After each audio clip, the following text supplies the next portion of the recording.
নামের উপরে 3 বার সূরা লাহাব পড়ে যদি আপনি একটা আমল করতে পারেন তাহলে দুশমন চিরতরে শেষ হয়ে যাবে, দুশমন আপনার প্রতি বাধ্য হয়ে যাবে। সূরা লাহাব খুবই চমৎকার একটি সূরা। নবী সাল্লাল্লাহু আলাইহি ওয়াসাল্লামের দুশমন ছিল। আবু জাহেল নবীজির দুশমন ছিল কি ছিল না? আবু জাহেল নবীজির দুশমন ছিল। নবীজি সাল্লাল্লাহু আলাইহি ওয়াসাল্লামের মতো ভালো মানুষ পৃথিবীতে আর কেউ আসে নাই, আসবেও না। তার মতো মহানবী আর কেউ আসবেনও না এবং আসেও নাই।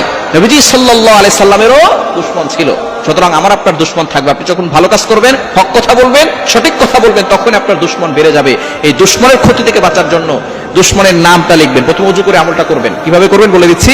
ওযু করে আমলটা করবেন। ওযু করে পবিত্র হয়ে তারপরে আপনি দুশমনের নামটা লিখবেন। লিখে এরপরে আপনি ইস্তিগফার 3 বার করবেন। আস্তাগফিরুল্লাহ রাব্বি মিন কুল্লি যামবি ওয়া আতুবু ইলাইহি লা হাওলা ওয়া লা কুওয়াতা ইল্লা বিল্লাহিল আলিয়্যিল আযীম। এটা 3 বার করবেন।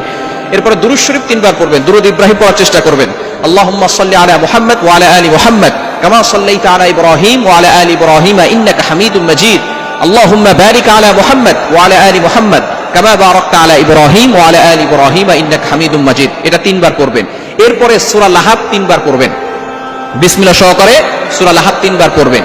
পড়ার পরে যেই ব্যক্তি আপনার সাথে দুশমনি করছে, আপনাকে ক্ষতি করার চেষ্টা করতেছে, আপনাকে বিপদে ফেলে দেওয়ার চেষ্টা করতেছে, ওই ব্যক্তির নাম 3 বার উচ্চারণ করবেন। এরপর আপনি চোখ বন্ধ করে মনে মনে চিন্তা করবেন যে আপনি তাকে বাধ্য করতে চাচ্ছেন। এরপর আপনি আল্লাহর কাছে দোয়া করবেন যে আল্লাহ, অমুক ব্যক্তি আমার সাথে দুশমনি করছে, আমাকে ক্ষতি করার চেষ্টা করতে